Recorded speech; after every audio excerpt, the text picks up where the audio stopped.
Aujourd'hui, j'aimerais avancer un exposé que j'avais déjà parlé. C'est sommes-nous effrayés par certains engagements? Nous avions terminé, euh, nous avions terminé cela avec l'engagement que Pierre et les disciples de Christ ont pris avec Christ lui-même en lui disant qu'ils le suivraient partout, même s'il devait mourir. Prenez-le en note, mais on l'a déjà vu dans la première partie. Je vais le relire pour la deuxième partie pour se replonger dans le contexte. Alors, dans Matthieu, Matthieu 26. Alors, Matthieu 26, car il est écrit, je frapperai le berger et les brebis du troupeau seront dispersées. Au verset 32. Mais après que je serai ressuscité, je vous précéderai en Galilée. Pierre, prenant la parole, lui dit, quand tu serais pour tous une occasion de chute, tu ne le seras jamais pour moi. Au verset 34.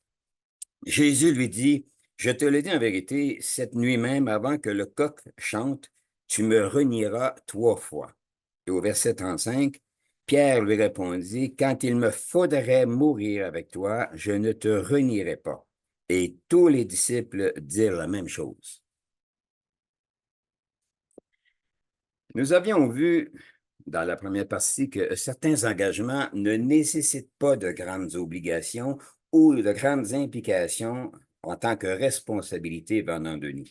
Et cela dû à certaines contraintes auxquelles nous serions exposés sur notre chemin pour l'exécution de ces engagements. Nous avons vu qu'il y avait au moins 2 engagements importants qu'il nous faut considérer comme très importants pour nous. Un de ces engagements, pour sa réussite, est conditionnel à une série de circonstances qui peuvent être hors de notre contrôle et qui peuvent amener cet engagement dans l'incapacité d'être observé dans sa totalité. Également, c'est de perdre le bien-être qui devrait être suivi de ces engagements. Je fais allusion ici à l'engagement du mariage. La maladie ou autres comme l'agressivité, la démence sont quelques particularités importantes pouvant neutraliser l'union de 2 êtres qui pourtant voulaient réussir cet engagement. Et le deuxième et le plus grand important dans la vie d'un enfant de Dieu, c'est l'engagement d'une renonciation de notre moi dans ce monde et ses intérêts pour ses avancements dans toutes les sphères d'activité humaine, ainsi que pour l'unité que l'on fait avec le Père par l'intermédiaire du sang que Christ a versé pour payer l'amende que nous avions encourue par notre façon de vivre et dont on a été libéré à l'engagement du baptême. Cet engagement nécessite une profonde réflexion, impliquant tout ce qu'elle comporte comme conséquences positives ou négatives dans son quotidien. Ces 2 engagements, le mariage et le baptême, ont une importance cruciale dans ce que Dieu développe en nous. Et ici, au niveau du mariage, la différence entre le célibat et le mariage est concentrée dans la responsabilité qu'implique chacun de ces choix, être seul et heureux ou être deux, avec la possibilité d'augmenter à 3, à 4 ou plus la cellule familiale, avec beaucoup plus de responsabilités et d'engagement. Et cela toujours dans le but de conserver l'équilibre du bonheur dans le mariage. Par contre, même si une personne ne prend pas l'engagement du mariage, elle est aussi apte que n'importe qui pour ce qui est d'entrer un jour dans la famille de Dieu. Il y a différents engagements et différentes responsabilités liées à ces engagements. Nous avons vu dans la première partie 2 grands engagements importants. Mais il en existe 2 autres qui ont une très grande importance, qui ne nous sont pas recommandés par Dieu, mais qui nous sont c'est plutôt une obligation, une directive de Christ qui nous permettra d'entrer ou de ne pas entrer dans la famille de Dieu. Allons à Matthieu 5, s'il vous plaît. Matthieu 5.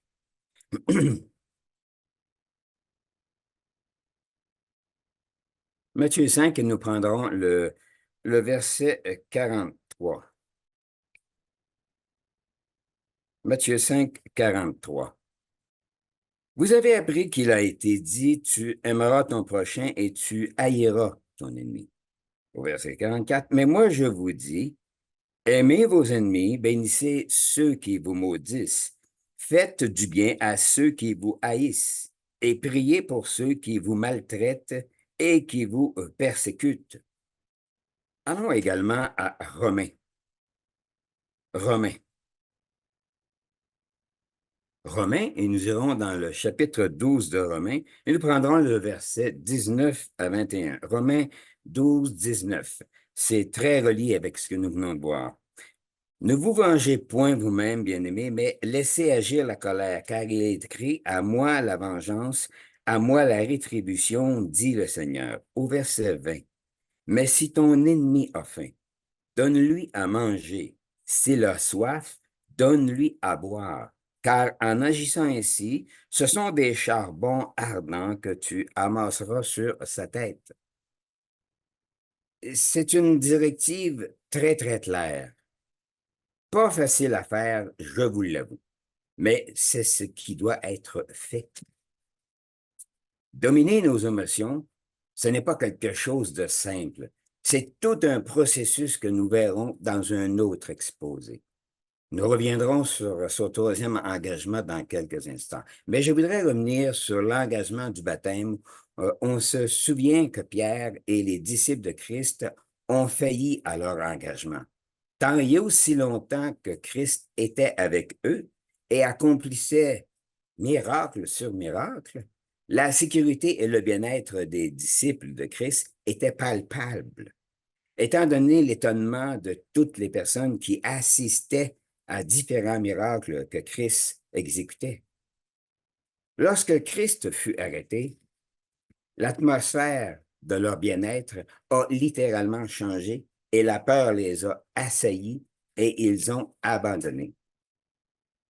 Y aurait-il quelque chose qui pourrait nous arriver et qui nous amènerait sur le même chemin que Pierre a utilisé pour fuir par la peur l'engagement qu'il avait promis à Christ de le suivre, même s'il devait mourir? Aujourd'hui, les choses ne semblent pas bouleverser profondément les valeurs que l'Église véhicule dans les médias sociaux. Mais il faut être réaliste aussi à savoir que le temps viendra où des choix très clairs, possiblement comme fut exposé les disciples de Christ, ou Pierre lui-même avant que le coq ne chante, seront également des choix, des options qui se présenteront à nous et qui nous mettront dans des situations forcées et nous imposeront ces choix ou ces options qui seront devant nous. Allons à Matthieu 24. Alors, Matthieu 24, et nous prendrons à partir du verset 9. Matthieu 24, verset 9.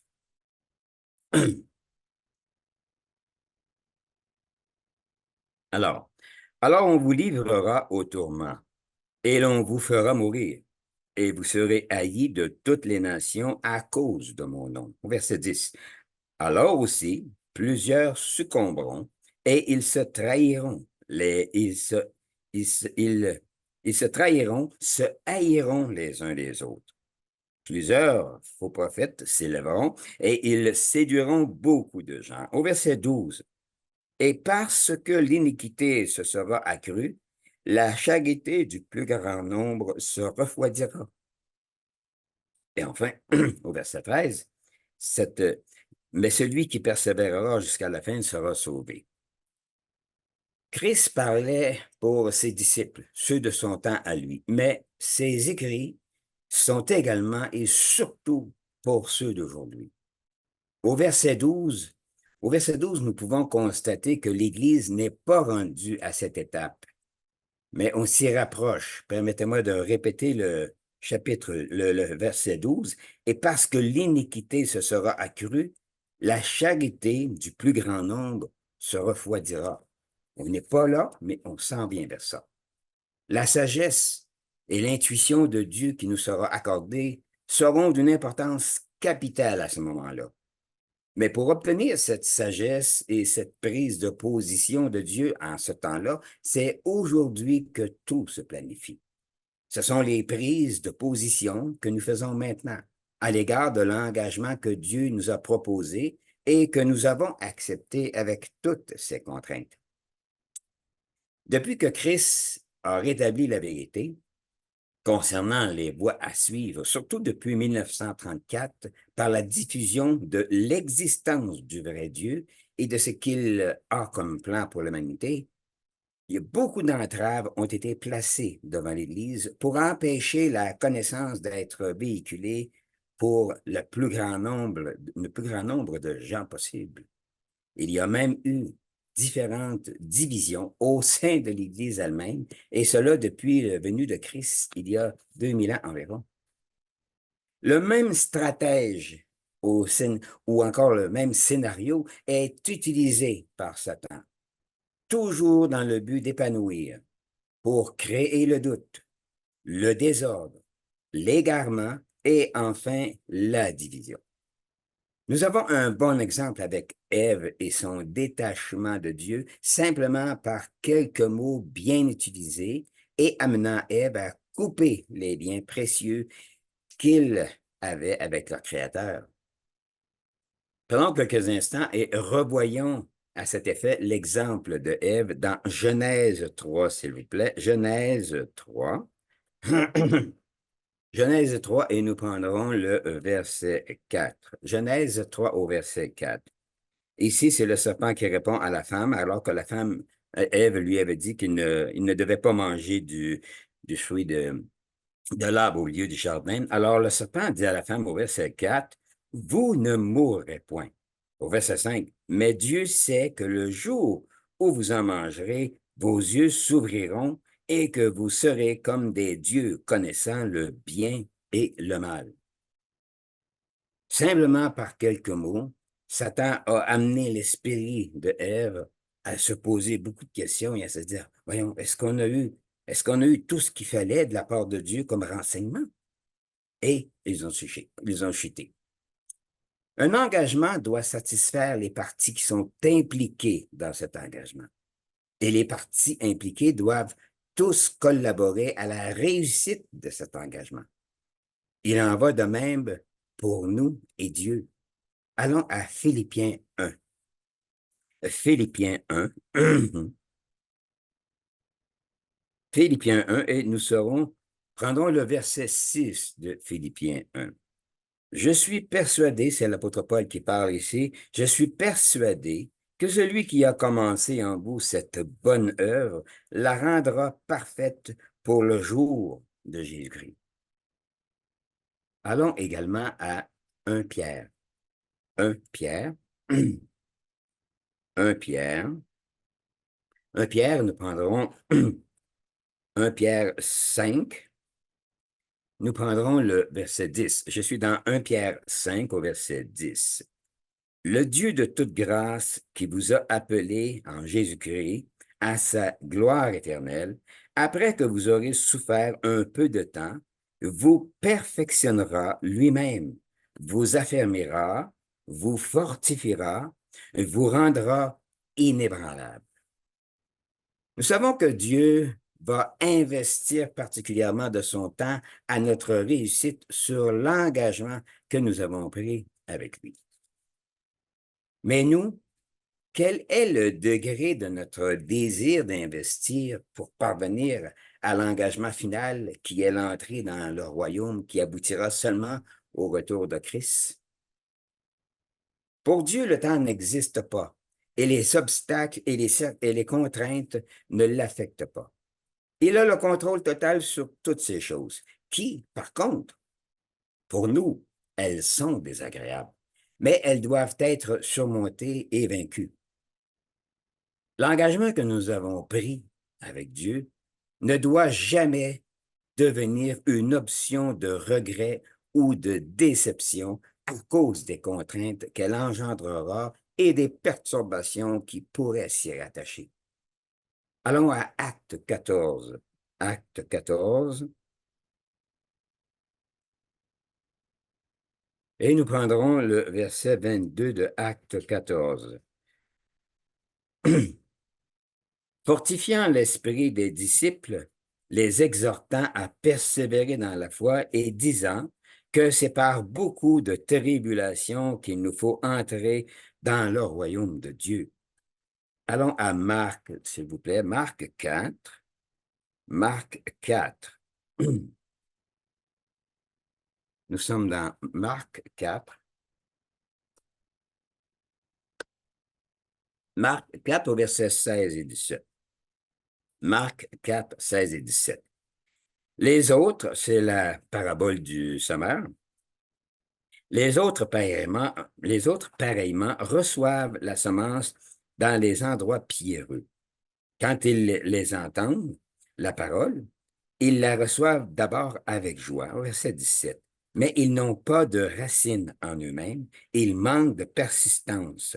Et dès que survient une tribulation ou une persécution, à cause de la parole, ils y trouvent une occasion de chute. Allons maintenant à Romains 8. Romains 8. Alors, Romains 8, au verset 35 de Romains 8. Qui nous séparera de l'amour de Christ? Sera-ce la tribulation, ou l'angoisse, ou la persécution, ou la faim, ou la nudité, ou le péril, ou l'épée? On ne s'y reportera pas, mais vous pouvez le prendre en note, 2 Timothée 3:1, où l'apôtre Paul parle de notre époque, qu'il y aura des temps très difficiles. Alors, c'est dans 2 Timothée 3:1. Il y a certains engagements que nous avons pris et d'autres que nous prendrons. Et ils pourront ne pas être réalisés par rapport aux espoirs que nous aurions de pouvoir les accomplir. Ce sera à cause de différentes contraintes qui se seront manifestées entre la prise de décision d'agir pour réaliser les engagements en question et leur réalisation. Ces engagements, c'est eux qui auront prédisposés, qui nous auront prédisposés à ne pas pouvoir finaliser avec précision ces engagements que nous aurons pris. Et cela ne doit pas être vu comme un désastre total. Les perturbations qu'elles engendreront pourront peut-être être minimes et sans conséquences désastreuses. Par contre, les engagements qui ont été pris ou ceux qui seront pris par d'autres personnes avec un degré de réflexion intense par rapport aux responsabilités qui en seront engendrées au niveau de sa réalisation, je fais référence ici au baptême, une prise de décision pour faire marche arrière ne pourra pas être envisagée. Les conséquences très précises nous sont données à l'égard de cet engagement et du désir et la volonté de ne plus se soustraire aux responsabilités qui permettra à la réalisation de son aboutissement. Allons à 2 Pierre. 2 Pierre. 2 Pierre, nous prendrons le chapitre 2. Nous sommes dans 2 Pierre 2. Et nous prendrons le verset 20 de 2 Pierre 2. En effet, si après s'être retirés des souillures du monde, par la connaissance du Seigneur et Sauveur Jésus-Christ, ils s'y engagent de nouveau et sont vaincus. C'est bien marqué, ils sont vaincus. Leur dernière condition est pire que la première. Au verset 21.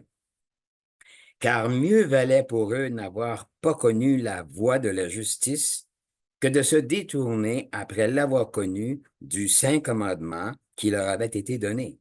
Et au verset 22, il leur est arrivé ce que dit un proverbe vrai, le chien est retourné à ce qu'il a vomi, et la truie s'est vautrée dans le bourbier. Dieu est très conscient de tous les engagements que nous avons pris et que nous prendrons à la suite de certaines conditions qui s'offriront à nous. Ces engagements que nous prendrons auront un lien étroit avec les traits de caractère que Dieu s'accorde de développer en nous, et toujours dans le but d'un perfectionnement visant l'excellence dans les décisions que nous avons à prendre à chaque jour. L'obtention d'un caractère parfait dans la chair humaine est totalement impossible à atteindre. Par contre, obtenir le caractère nous disposant à faire des choix et de prendre des décisions réfléchies pour l'obtention de choses très réalisables pour nous tous est un défi auquel Dieu nous permet d'accéder. Plus nous prendrons des actions profitables pour tous, plus nous accéderons à la maîtrise de nos décisions parce que est de ressembler à ce que Dieu veut que nous soyons. Et pour atteindre cela, certaines situations ou circonstances s'offriront à nous pour atteindre cet objectif qui, en passant, est parfaitement réalisable dans la chair humaine. Une des particularités qui nous permet ou qui nous permettra d'atteindre ce statut est de pouvoir évaluer une chose ou une situation et prendre un engagement visant à la réalisation de la chose en question. C'est la capacité d'évaluer le pour et le contre de ce que comportera l'engagement associé à la prise de décision que nous estimerons potentiellement réalisable. Beaucoup de personnes, et on peut le voir autour de nous, sont prêtes à dire oui à n'importe quoi à faire, n'importe quelle chose à faire. Souvent, ce désir est enflammé par une excitation de plaire et d'être accepté par son environnement, ce qui peut nuire à la prise de décision de vouloir s'engager et de bien réaliser ce qui doit être fait. Il nous est permis par Dieu d'avoir constamment l'initiative d'accepter ou de refuser une chose ou un engagement, et cela pour le bien-être de tous. Certains engagements nécessiteront une réelle réflexion pour ne pas, pour ne pas entacher ce que nous devons représenter pour Dieu. Juste un petit rappel pour ceux qui avec Dieu travaillent, ceux avec qui Dieu travaille en ce moment. Allez à Matthieu 5. Matthieu 5, qui est un rappel pour chacun de nous qui avons pris l'engagement du baptême. Matthieu 5, et je prendrai le verset 14. Matthieu 5 au verset 14. Vous êtes la lumière du monde. Une ville située sur une montagne ne peut être cachée. Et on n'allume pas une lampe pour la mettre sous le boisseau, mais on la met sur le chandelier et elle éclaire tous ceux qui sont dans la maison. Au verset 16. Que votre lumière luise ainsi devant les hommes, afin qu'ils voient vos bonnes œuvres et qu'ils glorifient votre Père qui est dans les cieux. Une décision trop hâtive pourrait susciter certains malaises qui pourraient être permanents pour notre futur et nuire pour d'autres décisions qui impliqueraient des actions à poser envers d'autres personnes et qui pourraient même nuire à une relation stable avec ces personnes. Lorsque nous prenons le temps d'évaluer un engagement, nous pouvons réaliser que pratiquement chaque engagement est relié de près à un des 10 commandements de Dieu qu'il nous a donnés, ou même de 2 ou 3 de ces commandements. Et pourquoi pas tous?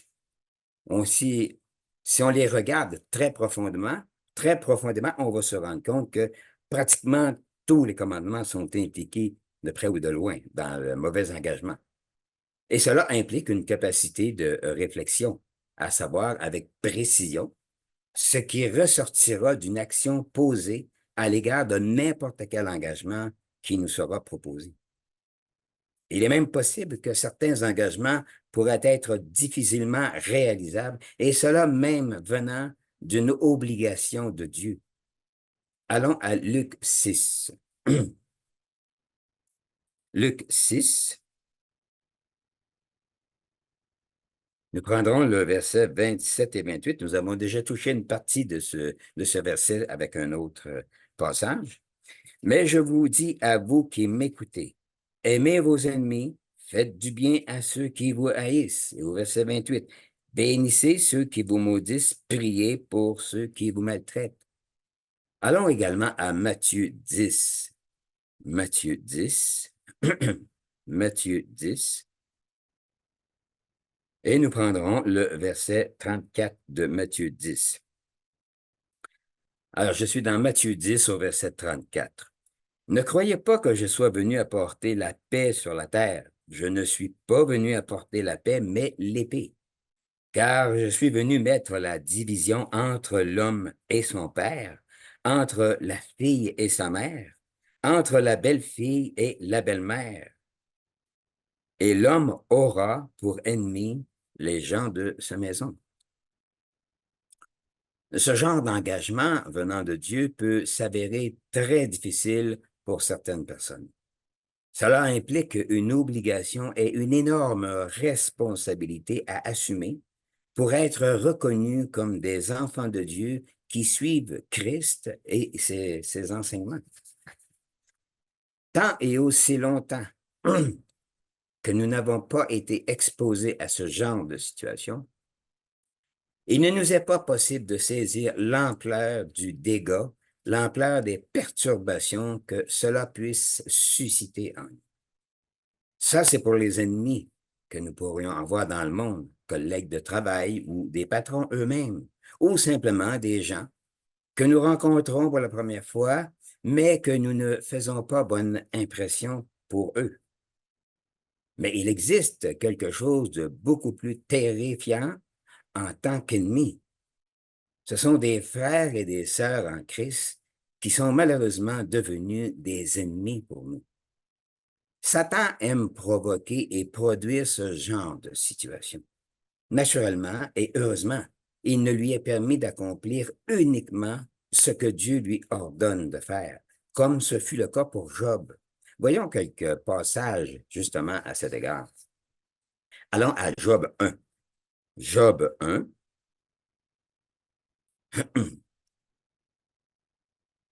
Job 1.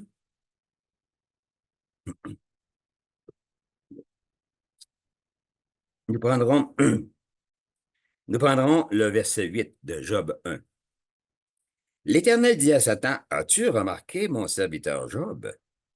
Il n'y a personne comme lui sur la terre, c'est un homme intègre et droit, craignant Dieu et se détournant du mal.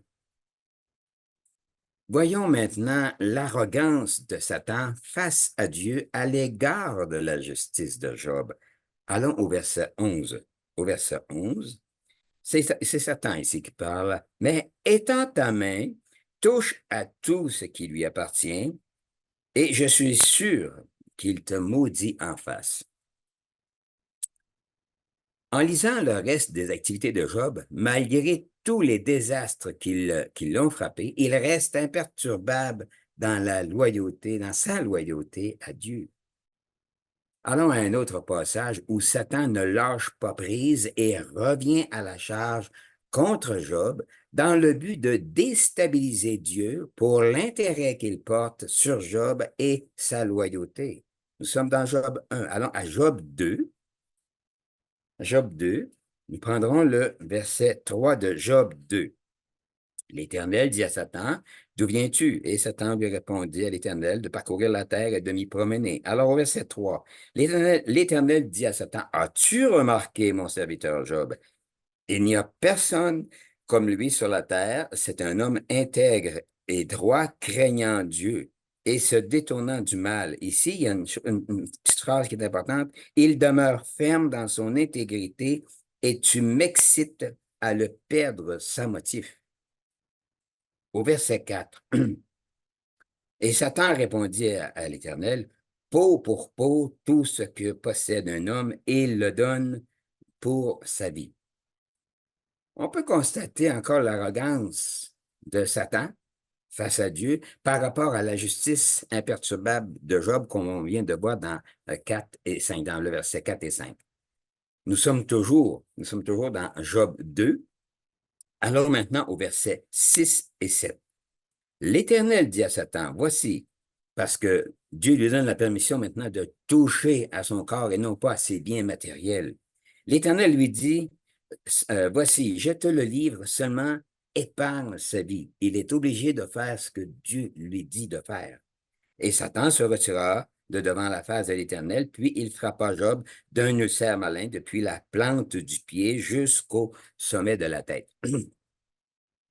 Et pour combler davantage la douleur et le désastre que Job subit, voilà que sa femme vient davantage le perturber avec l'aide de Satan. Voyez le verset 9. Sa femme lui dit, tu demeures ferme dans ton intégrité, maudis Dieu et meurs. Et répondons, regardons Job à la réponse de sa femme au verset 10. Mais Job lui répond, tu parles comme une femme insensée. Quoi, nous recevons de Dieu le bien et nous ne recevrions pas aussi le mal? En tout cela, Job ne pécha point par ses lèvres. Que peut-on comprendre comme réflexion ou même comme leçon instructive pour nous dans les malheureux effets désastreux que Job a dû absorber dans cette période très douloureuse de sa vie? Plus précise encore est ma question, et nous terminerons cette deuxième partie sur cette question.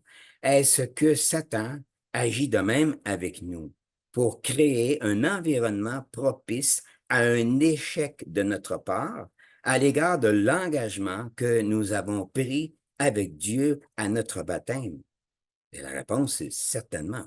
Nous pouvons être certains qu'en tout temps, il essaie d'exciter Dieu à l'égard de nos comportements, des failles que nous pouvons encore avoir dans notre caractère, qu'il n'a malheureusement pas encore atteint son paroxysme ou encore sa pleine maturité dans son développement.